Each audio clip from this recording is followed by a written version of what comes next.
¿Qué tal? Bienvenidos a nuestro podcast llamado Salud a Cucharadas, llena de sentido y de cuidados.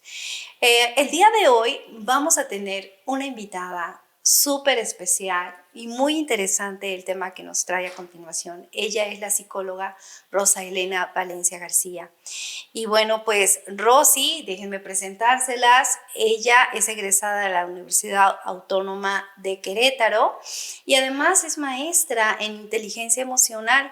También tiene varios diplomados, entre ellos sobre violencia, sobre la prevención del suicidio y sobre tanatología, psico-oncología. La verdad es que tienes muchísimo conocimiento que ofrecer, que darnos, y el día de hoy en especial, pues vamos a hablar de un tema sumamente interesante que es cómo creamos esa dependencia psicológica y emocional que nos ata y nos genera vínculos o más bien relaciones tóxicas de pareja y todos los efectos y lo que trae a colación, ¿no? Entonces, Rosy, bienvenida y pues nos gustaría que nos explicaras por qué creamos estas dependencias psicológicas y emocionales hacia otras personas. Bueno, pues antes que nada, muchas gracias por la invitación, siempre un gusto. Y bueno, pues estos patrones no sanos de conducta se gestan en la infancia, desde nuestra historia de vida, desde lo que se nos modeló al interior de nuestro hogar, pensando que tal vez era lo normal, cuando lo normal no tiene que ver con lo sano. Entonces, yo creo que es muy importante hablar de cómo la violencia también permea nuestras vidas. La Organización Mundial de la Salud define violencia como todo acto u omisión que conlleve malestar, dolor o sufrimiento en el ámbito privado o público. Y mucho de lo que se vive desde casa, en lo cotidiano, en el día a día, pues muchas veces como niños ni siquiera registramos o somos conscientes de lo que está sucediendo. Como niños somos como esponjitas que absorbemos todo eso sin filtros, todo lo que vemos y escuchamos, pero esto va dejando como estas heridas en nosotros, en lo más profundo de nuestro ser, y desde allí vamos construyendo nuestro concepto del amor. Y fíjate, Rosy, cuando hablas de la definición de la OMS que hace acerca de lo que es la violencia y dices todo acto u omisión, entonces hasta la omisión genera violencia. Claro, aquello que no hago, que no procuro, ¿verdad? Que no brindo, pues como por ejemplo no atender o no cubrir lo que como niños necesitamos, lo que justo en este libro, Las mujeres que aman demasiado, la autora es Robin Norwood. Las mujeres que aman demasiado. Sí. Ajá. Y esta autora es psicoterapeuta corporal, ella es norteamericana, nos dice en su libro que cuidar, educar, criar a una niña, a un niño, va más allá de cubrirle sus necesidades de atención, amor, cuidado, afecto. Dice, implica reconocerle y validarle sus emociones, sus sensaciones y sus percepciones. Ah, caray. Entonces, fíjate, cómo violencia no es solamente hablar con malas palabras o ofender o pegar, golpear, ¿no? Sino que también es dejar de hacer, ¿no? Sí, justo una de las heridas de la infancia, nos dice Liz Barbeau, que es una psicoterapeuta corporal canadiense, en su libro Las 5 heridas que impiden ser uno mismo, y que una de ellas es el abandono. Ajá. Pues el abandono puede ser real, ¿verdad? Cuando uno de los progenitores se va, abandona, o el abandono puede ser de esta manera simbólica, o estamos, pero en realidad no estamos, porque no somos capaces de mirar a esa niñita, a ese niño, de escucharle, de acompañarle. Hay un autor que dice, para ejercer correctamente el rol de paternaje, tenemos que prestar el cuerpo, es decir, estar, compartir tiempo. Y bueno, tratar de vincularme con mi hija, con mi hijo, desde lo que piensa, desde lo que siente, desde lo que desea, desde lo que le asusta, lo que le entusiasma, lo que le agobia, porque eso es educar, ¿no? Que viene del latín, educare, que es guiar, conducir, acompañar. Entonces, ahorita que estás hablando sobre todos estos temas, digo, viene a mi pensamiento en nuestra época actual, ¿no? A lo mejor en la época anterior, ¿no? En la de nuestros abuelos, incluso nuestros padres, se educaba como también, o sea, en esta forma de corregir, también se utilizaba la violencia, ¿no? Los golpes, el maltrato físico, también incluso verbal. Como una manera de aprendizaje, ¿no? Así aprendimos a educar a los hijos y así ellos crecieron. Pero ahora en nuestra época ya no vemos tanto, bueno, ¿no? La educación de malos tratos verbales o físicos, pero sí la ausencia de las figuras paterna y materna fuera de casa, ¿no? Como mucho el abandono en los niños, ¿no? Se queda mucho tiempo en el celular, en los videojuegos, ya no hay convivencia entre los padres, como que ten el iPad y ya quédate quieto, ¿no? Entonces, la falta de comunicación entre los padres y los hijos, como que ahora esa es la tendencia, ¿no? El abandono en cubrir justo esas necesidades de ser presentes en la vida de nuestros hijos. Fíjate, entonces ya no recurrimos a la violencia física, ¿no? Pero sí a la violencia en el abandono. ¿Cómo es emocional, eso? Psicoemocional, podríamos decir. Y todo esto que mencionas es real, es cierto. Pero también es cierto que hoy por hoy sigue estando muy presente esa violencia física, esos golpes, ese maltrato físico. De hecho, en el 2017, en junio del 2017, un organismo internacional publica que México desde entonces ocupa primer lugar en violencia sexual infantil, violencia física y homicidios en menores de 14 años. En nuestro país se vive mucha violencia, se ejerce mucha violencia, y es muy importante hablar de esto porque como agentes de salud, ¿verdad? Y hoy salud es un concepto muy integral. Claro. Ajá, sin salud mental no puede haber salud. Es importante hablar de todo esto. Claro, y eso es el objetivo de estos espacios, de este podcast, precisamente hacer conciencia que un cuerpo sano no es suficiente, ¿no? Que salud implica varios aspectos y uno de los más importantes es la salud mental. Y la salud mental, hablando de cómo la aprendemos, ¿no? Desde la infancia. Y entonces, desde la infancia, nosotros aprendemos la educación, la forma en la que nos educan, la violencia, ¿no?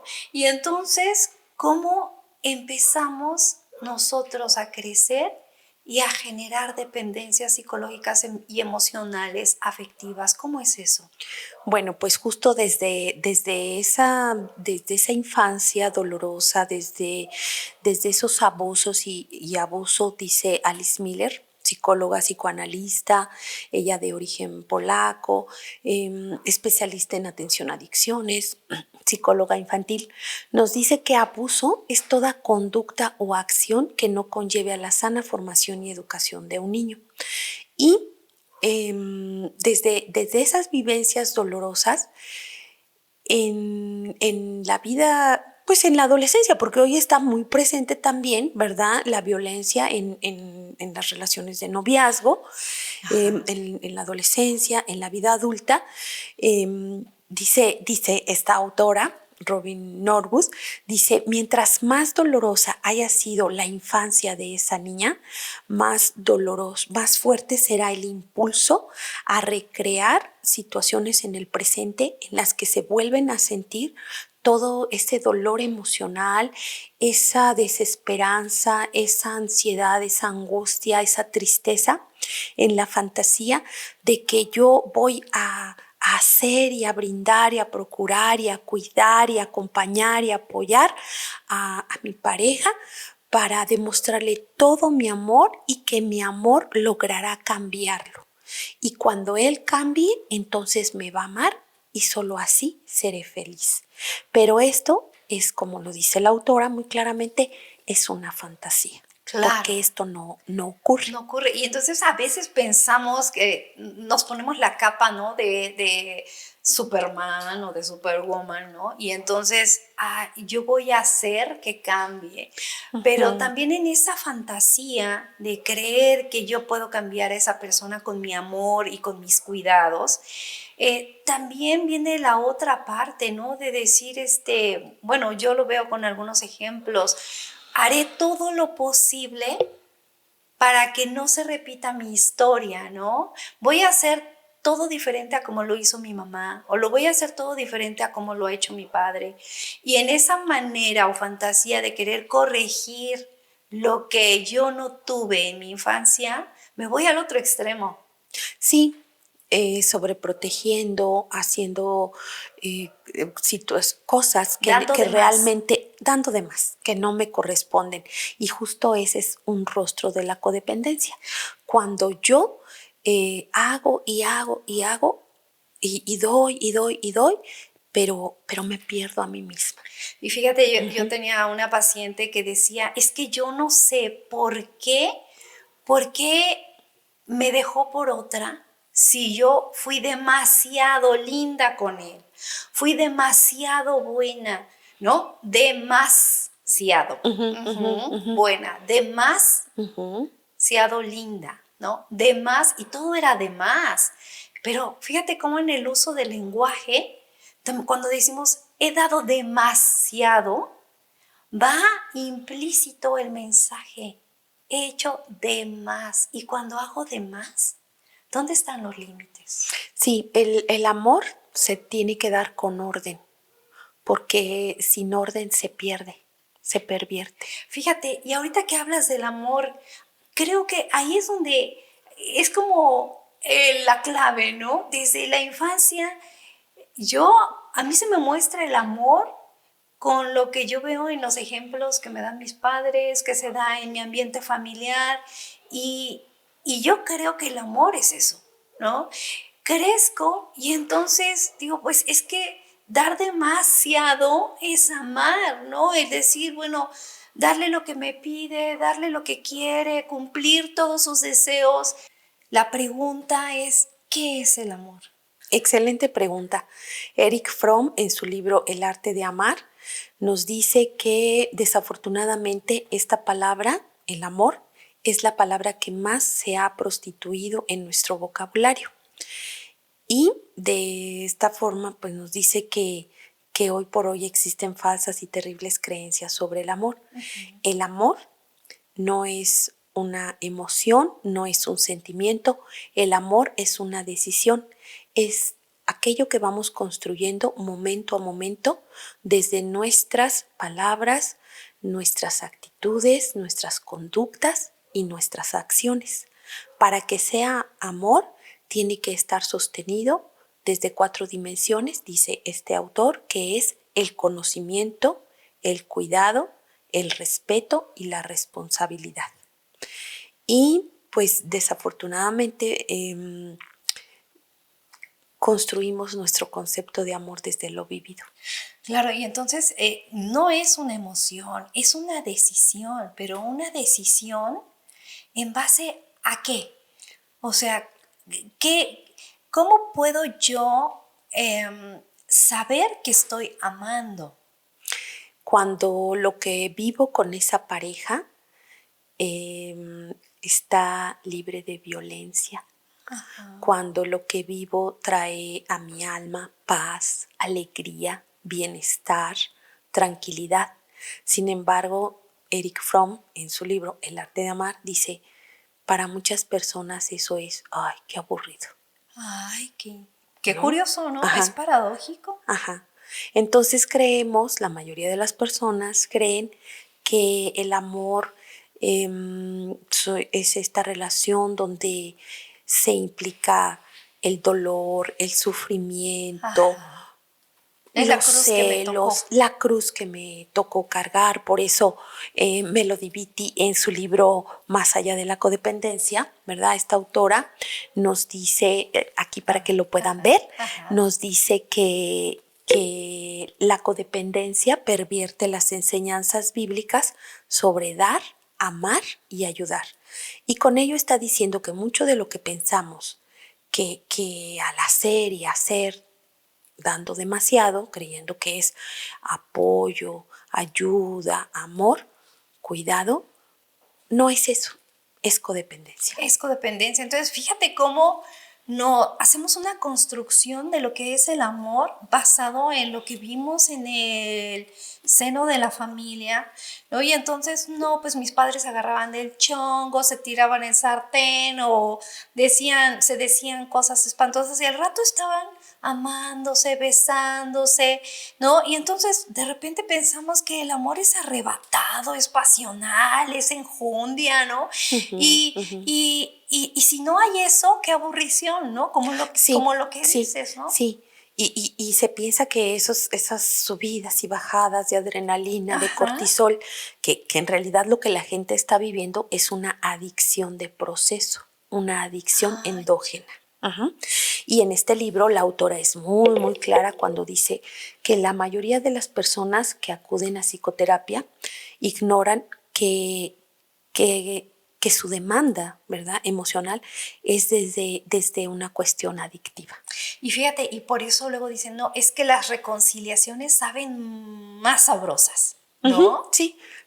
Y bueno, también la autora nos dice que cuando se privilegia o se sobreestima lo que es la relación sexual, dice, es porque en realidad debajo de eso, lo que subyace es nada, vacío. Entonces, el libro es muy recomendable. Nos invita a hacer estas pausas, a volver la mirada a nosotras, a cuestionarnos y a tomar conciencia de lo que no es amor. Claro, y fíjate cómo llevando como todo este hilo conductor, ¿no? Cómo las heridas de la infancia, ¿no? La violencia oculta, y de ahí la necesidad de generar vínculos afectivos, pero desde la necesidad de cubrir o de querer llenar esos vacíos que tuvimos en la infancia. Generamos este tipo de adicciones afectivas y cuáles son las consecuencias, cuáles son los efectos de buscar el amor, el pseudoamor de esta manera, ¿no? ¿Cuáles son esos efectos? Sí, pues los efectos pueden ser fatales, ¿no? Es lo más grave en esta violencia, porque está el violentómetro, que es un instrumento que crea el Instituto Politécnico de México, el área de psicología, de perspectiva y equidad de género, que nos dice que la violencia va escalando, ¿no? Que inicia desde estas bromitas o frases hirientes o a ver, mándame una foto para ver dónde estás, cómo te vestiste. Y a veces escuchamos a las chicas, a las jovencitas o a las señoras decir, es que él me cuida, es que él me procura. O sin sea, saber, para ellas, ¿qué es cuidar? Pues que se estén reportando continuamente dónde están, a dónde van, con quién van, mándame una foto, ¿no? Como, a ver, ¿dónde estás? Y entonces cuando mandan la foto, oye, no se te ve bien, esa falda está muy corta o ese pantalón está muy ajustado, y, y todo esto es violencia, porque es un control, y lo que subyace a todo control es violencia. Oye, Rosy, pero fíjate, ahorita estás hablando de mujeres y a lo mejor de jovencitas que empiezan sus relaciones, ¿no? Pero también está sucediendo con nuestros niños, ¿no? Con nuestros jóvenes, con hombres, Sí, pues, sí, sí, ¿no? sí. Y entonces de repente, oye, ¿y con quién te estás llevando? ¿Y quiénes son tus amigas? Y esa amiga no me gusta, ¿no? Y entonces me meto a tus redes sociales, te quito tus redes sociales, te quito tu grupo de amigas, te quito tu grupo de familia, ¿no? Y solo te quiero para mí. Y esto está hoy por hoy, digamos, nos hemos ido al otro lado del machismo con el feminismo, ¿no? Estos reduccionismos, todo lo que acaba de decir el doctor Viktor Frankl, creador de la logoterapia, los reduccionismos, ¿a dónde nos llevan, no? Así como la lucha por los derechos de la mujer acaba en el feminismo, todos los ismos son reduccionismos, como el machismo. Y entonces, ¿ahora qué está pasando también con los hombres? Bueno, pues que finalmente estas conductas de control, de abuso, ¿no? Que conllevan dolor, que conllevan malestar, sufrimiento para los varones, es embrismo. Se habla de embrismo. Embrismo, ¿qué es embrismo? Sí, este control, esta violencia, este abuso. Es lo contrario del machismo. Embrismo. Sí, okay. Porque valdría la pena dejar claro, ¿verdad?, que el feminismo tiene que ver con esta filosofía de donde se procura la equidad. Okay. La equidad, ¿no? Okay. Esa equidad de derechos, esa igualdad. Qué bueno que es esa aclaración de los conceptos. Tratando de construir vínculos sanos, pero cuando se va a ese extremo, como bien dices, ya no es feminismo, sino embrismo. Y por supuesto que también está muy presente. Claro, y fíjate, me contaba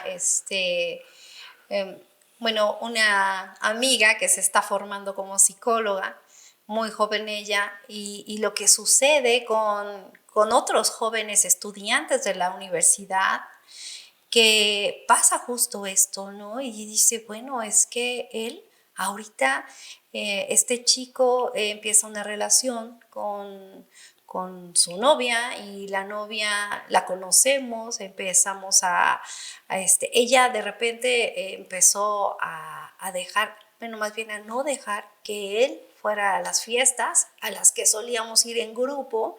Entonces empieza a cortarle su círculo de amistades. Después empezamos a ver que nos estaba sacando de las redes sociales. Él ya no tenía redes sociales. O sea, todo fue progresando como en el violentómetro, va creciendo. Como dices, va creciendo. Hasta que llegó el momento en que nos dejó de hablar. Y un día él me habla por teléfono, a escondidas obviamente, me habla por teléfono y me dice, oye, ya no sé qué hacer, pero yo ya no quiero vivir. Estaba pensando en quitarse la vida. Entonces dice, estuve platicando con él mucho y pues de todo lo que le estaba doliendo esta relación, y ya lo veía como un laberinto sin salida. ¿Qué hay con estos efectos que trae la codependencia? En toda codependencia habrá el ejercicio de la violencia, y uno de los efectos es cuando la persona está ya sola, o sea, se va aislando de las amigas, de los amigos, de los familiares, incluso hasta el efecto que pueda tener en el trabajo, de las personas, ¿no? Pues no vas a trabajar, no, pues cancelas, y bueno, la gente va sintiéndose también como culpable, se va sintiendo culpable de, pues yo sin saber que es un efecto de la violencia que sufre, porque la violencia que más difícil es de diagnosticar es la violencia emocional, porque para empezar la persona que la sufre no la reconoce como tal, no, no, pues si no me pega, pues si no. Y aún, cuando, he escuchado personas de que es que nosotros vivimos bien, nosotros no vivimos violencia, eso que usted está equivocada. Bueno, pero me dijiste que en repetidas ocasiones, después de discusiones, hay golpes, hay aventones. Ay, sí, pero pues eso es lo normal. Ajá. Y estamos hablando igual de personas que con grados académicos, con doctorados, pero que no reconocen la violencia que sufren. Sí, claro, porque pues es que así, o sea, imagínate cómo lo hemos aprendido tan... Se internaliza Se internaliza. y se normaliza la violencia. Exacto, entonces ya no ves de manera clara, ¿no? Y entonces tenemos ahí, no sé, por ejemplo, alguna mujer, ¿no? Que me dice, es que yo no terminé de estudiar porque pues no me dejó, ¿no? O yo no terminé esto porque se empezó a enojarse, a molestarse y pues ya no terminé con lo que estaba yo haciendo. Y, ¿no? Entonces es como no me dejó, no terminé porque empezó a haber conflictos. Entonces, para evitarme problemas con él, pues me voy apagando, ¿no? Y entonces tú ves mujeres con gran potencialidades que empiezan a apagar, como una velita que se empieza a apagar, a dejar de ser ellas mismas o ellos mismos, hablando ahora de los hombres, porque por evitarme el conflicto, por evitarme los problemas con él o con ella. Y entonces dejo de ser y de hacer aquello que a mí me hubiera gustado, ¿no? Y eso te llega a enfermar. Sí, y la gente cae en ese sentimiento de desesperanza que conlleva a ese vacío existencial donde las personas empiezan a sentir y a pensar y a creer que su vida no tiene sentido. Y esos son los efectos de la violencia emocional. ¿Qué efectos tan terribles? Sí, claro, ¿no? Entonces hoy por hoy tenemos mucha depresión, tenemos mucha violencia, Adicciones. tenemos adicciones, que bueno, adicciones a mil cosas. Y por último, las altas tasas de suicidio que hoy por hoy están rebasando, han sido como el top 10, ¿no? De las muertes que no son por enfermedades físicas. Sí, la Organización Mundial de la Salud publica que cada año intentan suicidarse 20 millones de personas en el mundo. 1 millón lo logra. De hecho, el 10 de septiembre se conmemora el Día Mundial para la Prevención del Suicidio porque, según cifras que nos da la OMS, nos dice que cada 40 segundos una persona se quita la vida. Fíjate, cada 40 segundos una persona se quita la vida. Y cada vez a edades más tempranas, desafortunadamente. Sí, claro. Creo que el más pequeño fue ahorita de 7 años de edad. Creo que hubo un reporte, ¿no? De un niño que a los 7 años de edad se quita la vida. Entonces, creo que estamos enfrentándonos ante un problema de salud pública importantísimo que tiene que ver con la salud mental, la salud social, nuestra cultura, qué estamos enseñando, qué estamos permitiendo, qué estamos normalizando. Y es no tener claro qué es el amor, no tener claro cómo deben ser nuestras relaciones, ¿no? Y fíjate que hablando de esto, ¿no? Parece que en este tipo de relaciones donde dices, ya no puedo con esta vida, ya mejor me mato, ¿no? Porque yo ya no puedo con esta vida. Antes hay una relación de víctima-victimario, ¿no? Que es como, vemos, ay, no, pues él no me deja esto, él me golpea, él me esto, me aquello, o no me deja hacer, yo ya no sé ni quién soy, no sé ni qué es lo que quiero, esto, o sea, y todo lo que puede surgir de todas estas relaciones, y parece que hay uno que la sufre y el otro que las ejecuta, ¿no? Que ejecuta Esa violencia. ese acto doloroso, y quien la recibe, que es la víctima. Pero ¿cómo siempre se es victimario, siempre se es víctima? ¿Qué pasa en una relación con estos roles? Bueno, pues hoy se habla ya de cómplices, y en el sentido de que, pues, cuando se sufre violencia, eh, esta violencia no se puede seguir ocultando, negando, callando. Es necesario que la persona denuncie esa violencia.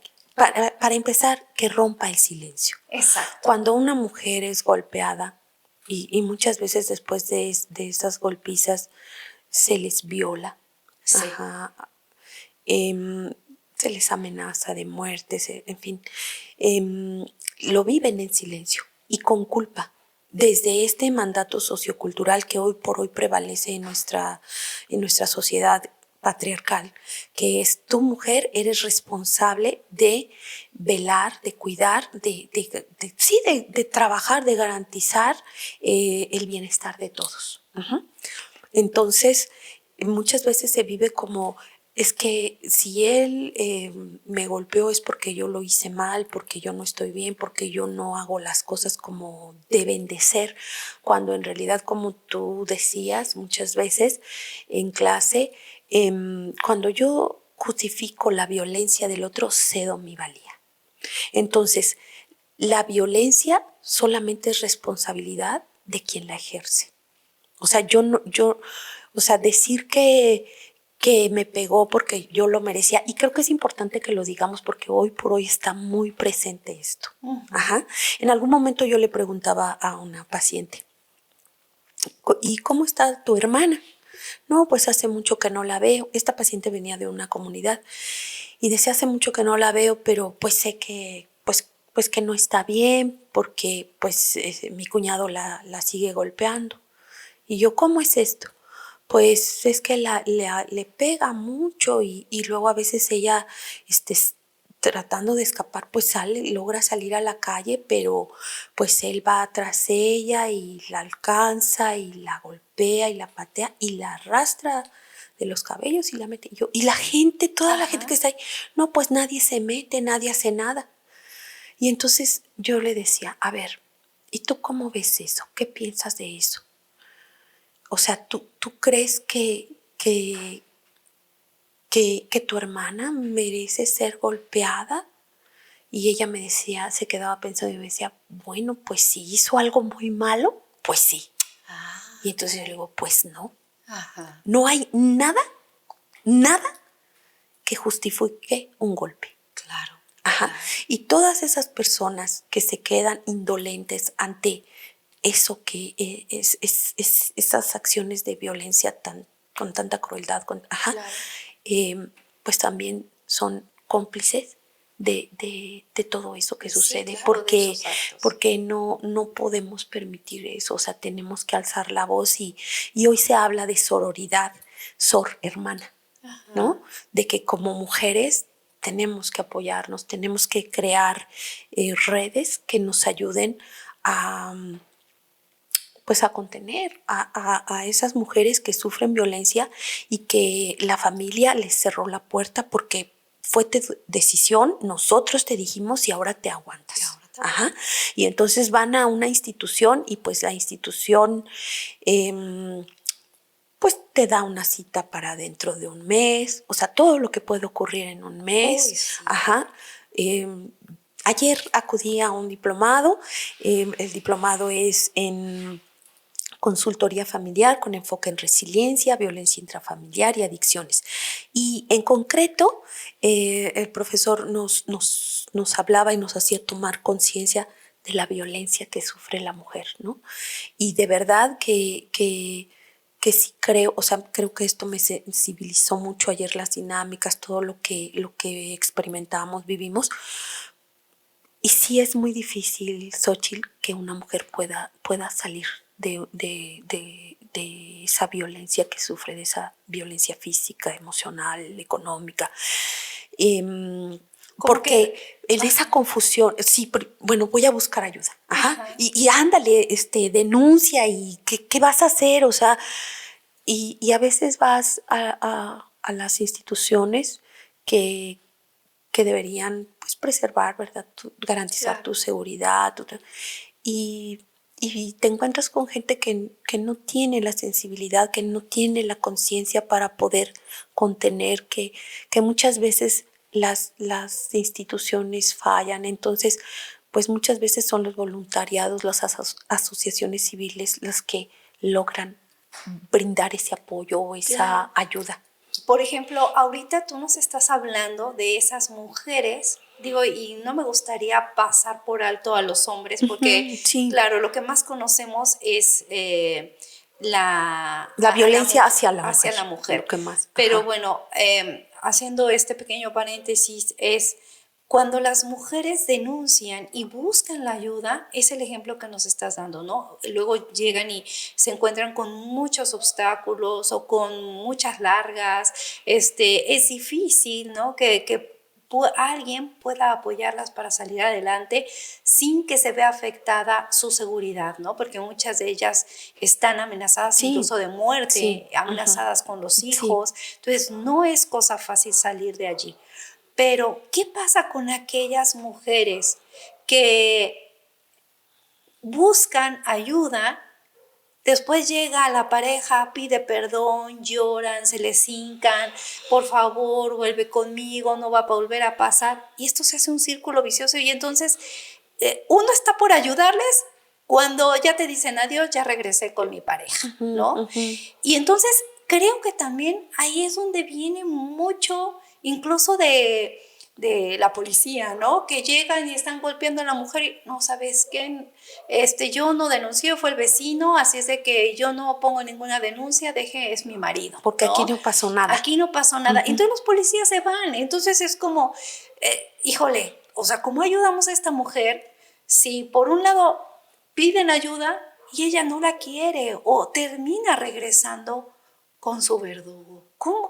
¿Por qué? Porque es que me dijo que ya iba a cambiar y bueno, pues me pidió perdón y está muy arrepentido o muy arrepentida, hablando en el caso de los hombres, ¿no?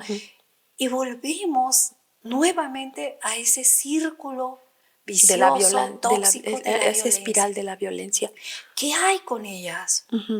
Bueno, pues es que, bueno, antes que nada felicitarte por el programa, porque creo que la forma de aportar a esta dolorosa realidad es a través de la prevención, que es nombrar, que es informar, que es compartir.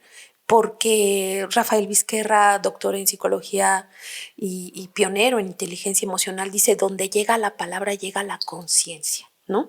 Hacerse conscientes de que lo que están viviendo no es sano, que ya está establecido como un patrón de conducta no sano. Es el pleitazo, los golpes, a veces se denuncia formalmente, luego se retira la denuncia porque pues ya pues vamos a tratar de arreglar esto, ¿no? Vamos a buscar ayuda, pero la gente tiene que entender que que el compromiso más importante en su vida es consigo mismo, consigo misma, que el vínculo más importante es el que construimos con nosotros, porque toda relación exitosa parte del amor propio y que la recuperación es un proceso. Y proceso es el tiempo en el que compiten y convergen emociones y sentimientos. Debemos abrirnos al autoconocimiento como un sentido de vida. Es necesario asistir a psicoterapia, es necesario asistir a talleres psicoeducativos, porque es en esas fuentes de autoconocimiento que podemos tomar conciencia de lo que no es sano, de lo que no merezco, de lo que no me hace bien. Porque lo normal no tiene que ver con lo sano. Y asumir esa responsabilidad con nosotros mismos y decir, yo no puedo permitir estos insultos, estas acciones que lo que me hacen sentir en mi cuerpo y aquí en mi corazón es dolor, malestar, miedo. culpa. O sea, dejar muy claro que el amor, lo que es el amor sana. El amor empodera. ¿Y qué significa empoderar? Saber, tener esta conciencia que soy sujeto de derechos, que puedo establecer límites y mantenerlos, porque en el límite hay amor para mí misma, para mí mismo, que también hay amor para el otro porque se le da la oportunidad de responsabilizarse. Si él ejerce esa responsabilidad y es consciente, qué bueno por él, por ella, pero yo hoy me estoy haciendo responsable de mí y el cambio inicia por mí, porque dice Melody Beattie en este libro, ¿verdad? En este libro, para quienes nos acompañan, nos dice ¿cómo se llama que el libro? ya no seas codependiente. Okay, es lectura gracias. Básica. Ajá. Nos dice que, parafraseando a Melody Beattie, dice: Dios mío, ayúdame a entender, ayúdame a aceptar, a comprender que yo no puedo hacer que el otro cambie, que el otro sienta gratitud, responsabilidad, la otra, lealtad, empatía, respeto, que solamente puedo ser responsable por mí misma, porque en realidad yo no puedo controlar nada ni a nadie.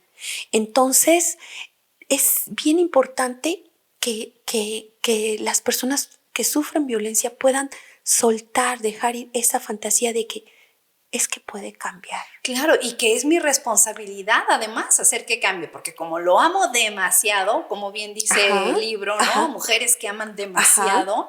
Entonces, y creo que un punto clave de observar ahorita con lo que estás diciendo, que dices, ay, de repente les das el libro, ¿no? Lo empiezo a leer, ay, así es él, así es él, así es él. Ah, entonces para ayudarlo le tengo que decir que vaya a tal lugar y que haga esto y que haga aquello. Siempre, o sea, como es una observación muy interesante, ¿no? Que me fijo en lo mal que está el otro y en el tipo de ayuda que él debe buscar, pero jamás me fijo en lo que yo necesito. Parece que yo soy la que está bien y que el que está mal y el que se debe de componer es el que ejerce la violencia. Y entonces, la persona que supuestamente está bien, ¿no? Que no, pues yo no tengo nada que aprender, que conocer, porque el que está mal es él, entonces yo no tengo nada que trabajar. Pues justo esa es una personalidad codependiente. Creer que yo estoy muy bien y que el otro necesita mi ayuda, mi atención, que lo rescate, que le apoye. O sea, a veces me escriben, ¿usted atiende, da psicoterapia de pareja? Sí, es que quiero que atienda a mi novio porque él es muy violento. Sí.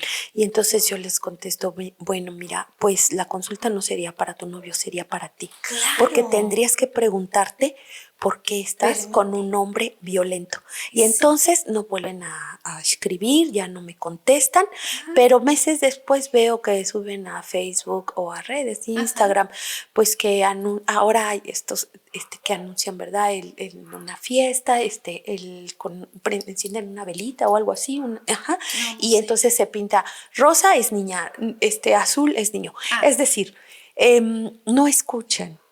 No escuchan lo que se les dice. Hazte responsable de ti. Pregúntate por qué estás con alguien violento. Claro. Creo que a partir de tú no lo puedes cambiar, usted no la va a cambiar, es que es un paso hacia esa sanación. Claro, y fíjate, que nos quede claro que cuando ya estamos poniendo el foco de atención en el otro y lo dejo de poner en mí, ya algo anda mal. Claro, ¿no? claro. Entonces ando buscando que vaya a terapia, que me lo curen, ¿no? Sí. Pero yo no voy. Y así me pasó con una pareja, justo, y que me dice, no, es que él es así, y hace esto, y hace aquello, y chalala. Y iba a terapia, fue, pero después la dejó, y yo le insisto, y ya le digo lo que tenga que hacer. Y entonces yo le dije, oye, ¿por qué no vienes tú a terapia? No, yo estoy bien. No, yo estoy bien. Entonces, digo, desde que pasa esto, es ¿por qué permites tanta violencia? ¿Por qué permites que que te traten así, ¿por qué estás allí? ¿Por Sí, qué sigues allí? ¿No? Pero parece que no, pues yo estoy bien. Ser víctima está bien. El que no está, el que está mal es el victimario. Y curiosamente, me ha tocado ver que estas personas que sufren la violencia, al rato, como que por debajo del agua, también ejecutan violencia sobre su victimario. Entonces la víctima también se hace victimario, verdugo, ¿no? En la relación. Y dices, a lo mejor no ejerce la violencia física, pero hay manipulación, hay chantaje. Y entonces la víctima también ejerce violencia. Sí, cabe mencionar que se establecen estas dinámicas muy enfermas, ¿no? Estas dinámicas de relación muy enfermas. En la licenciatura un profesor decía que en la relación de pareja se complementan las psicopatologías. Entonces, la verdad es que la mayoría llega muy carente a una relación de pareja, muy inconsciente, muy privado, en ese analfabetismo emocional, en ese no poder reconocer quién soy, qué necesito, qué deseo, porque una relación de pareja exitosa parte del tiempo que me brindé a mí misma, a mí mismo, en atención, en cuidado, en conocimiento, porque eso me va a permitir elegir desde mis fortalezas internas, desde esta conciencia y no desde mis heridas emocionales y mis carencias afectivas. Y cabe mencionar también, doctora Xochitl, que pues que las mujeres tienen que ser muy cuidadosas, por supuesto los hombres también, pero en un país donde se asesinan cada día, esto de lo que se tiene registro, porque es mayor, los feminicidios. 12 mujeres por día.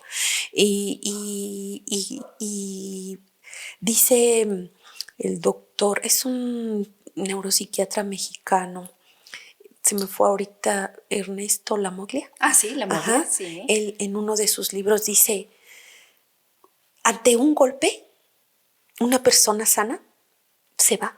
O sea, ante el primer golpe, no te quedas para cambiarlo, vamos a intentarlo, vamos a buscar ayuda.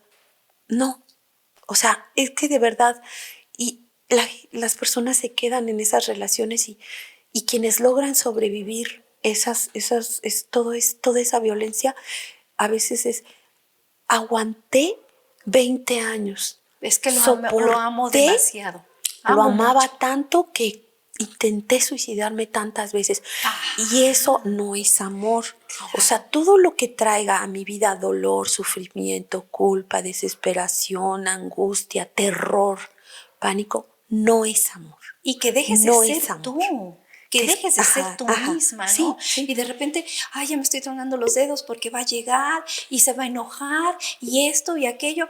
Entonces vivo en una angustia constante. Ahora tengo que recurrir a la mentira porque si le digo esto, se va a enojar. Entonces voy a decir esto y aquello para que no se enoje. Entonces, ¿qué necesidad tenemos nosotros de recurrir a la mentira para evitar que se enoje? Para esto, para aquello. Y es vivir en una angustia constante. Y justo estábamos platicando con el doctor Meneses, con mi padre. Saludos a tu papá. Sí, gracias, muy amable. Gran maestro. Hablando acerca de la psiconeuroendocrinoinmunología y cómo influye nuestra mente en nuestra salud o nuestra enfermedad, en que nosotros mismos generamos salud o nos generamos una enfermedad. Y entonces, hablando de esto, imagínate, vives en una angustia constante, vives en ansiedad, vives en terror, pánico. Entonces, vives tu propia película de terror porque lo permites, y si no terminas suicidándote, en depresión, o que el otro te mate, con cáncer, terminas con una enfermedad, con fibromialgia, hipertensión, diabetes, etcétera, etcétera. Y dicen los famosos achaques de la edad. No son los achaques de la edad, es toda una historia de vida que has permitido vivir dejando de ser tú misma, que has permitido dejar que te humillen, que pasen por encima de ti, porque tú crees que eso es el amor. Y eso no es el amor. Mujeres que aman demasiado. Me encanta ese título del libro de Robin Norwood, que es verdad. O sea, pensamos que es el amor. Es que si lo dejo, se va a poner más mal. Es que si lo dejo, se puede morir. Es que si lo dejo, pensando que a lo mejor la vida del otro gira en torno a la nuestra. Entonces, hasta cierto punto, soberbia, cuando yo creo que lo amo demasiado. Sí, una soberbia oculta, sí, ¿no? Somos adultos.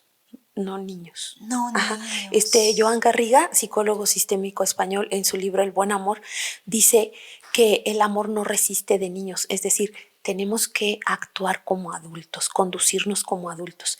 Y, o sea, cada quien responsabilizarse, ¿no? Seamos responsables, porque Eric Fromm dice, bueno, ¿qué es el amor? Y entonces dice, soy yo, o sea, esta persona individual, este ser individual, yo no soy una prolongación ni una extensión de nadie. Reconocer al otro. Niños, eso cuando somos muy chiquitos, somos la extensión de papá y mamá. Sí, así. Con esa conciencia de chiquititos. Adultos, no. Adultos, somos individuos, seres separados. Y reconocer al otro como ese ser separado. Individual. Dice, y cada uno en esta construcción de un proyecto personal de vida, que esto es amor, o sea, metas, proyectos, tareas a realizar, objetivos por cumplir, sueños por lograr, un proyecto laboral, reconocer y cultivar esta relación con mi familia de origen, mis amigas, mis amigos, mis hobbies, mis fuentes de sentido de vida, ¿no? Doy un servicio en la comunidad y tengo mi clase de danza contemporánea, mi club de lectura, qué sé yo, ¿no? Y reconocerle al otro por igual, en esa equidad, sus espacios propios, ¿no? Y entonces dice Eric Fromm, vamos caminando paralelamente, paralelamente. Y en algún momento, de común acuerdo, coincidimos y para compartir, y en ese trascender es entonces que se construye el amor. Y después, ambos, cada uno, regresa a sus espacios individuales para continuar. Esa es la dinámica sana. Ese es el amor. La dinámica para sanar una relación. Exacto. Pero desde la psicoterapia, desde los talleres, desde reconocer que yo no dependo del otro y que el otro no depende de mí. Entonces, Rosy, ¿cómo podrías tú resumirnos? ¿Cómo hacerle para sanar esta codependencia?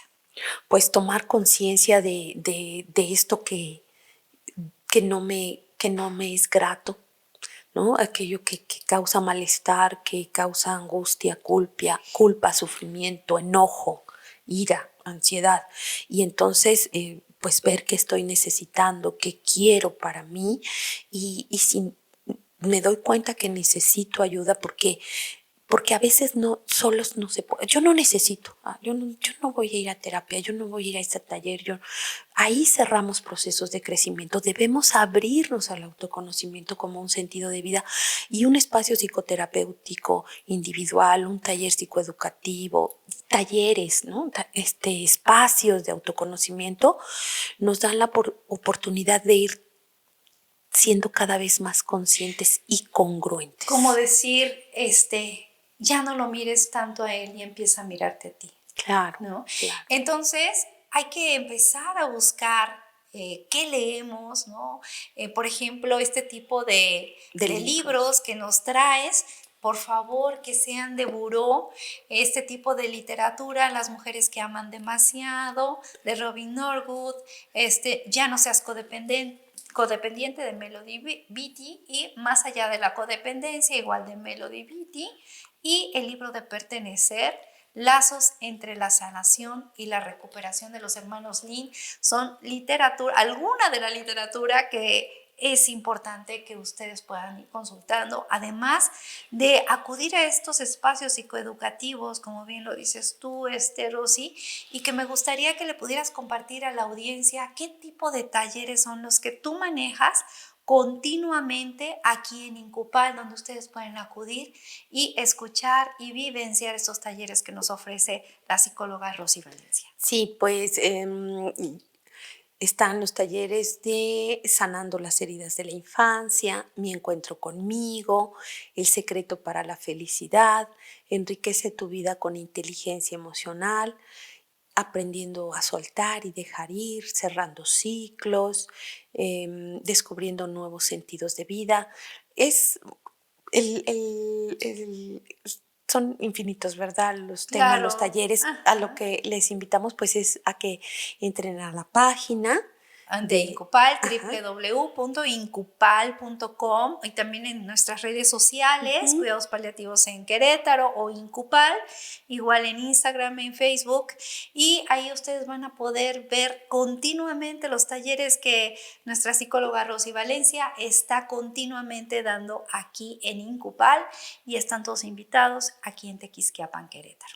Sí. Pues Rosy, un Gracias. privilegio tenerte como parte del equipo Incupal, un privilegio esta charla que creo que es sumamente interesante para prevenir estos 4 síntomas del vacío existencial: depresión, agresión, Adicción y suicidio. Entonces, por favor, no dejen de compartir estos podcasts que son salud a cucharadas, con mucho sentido, muchos cuidados y mucho conocimiento. Muchísimas gracias por estar con nosotros. Gracias. Mil gracias. Gracias por la Hasta invitación. pronto. Un honor. Gracias. Gracias.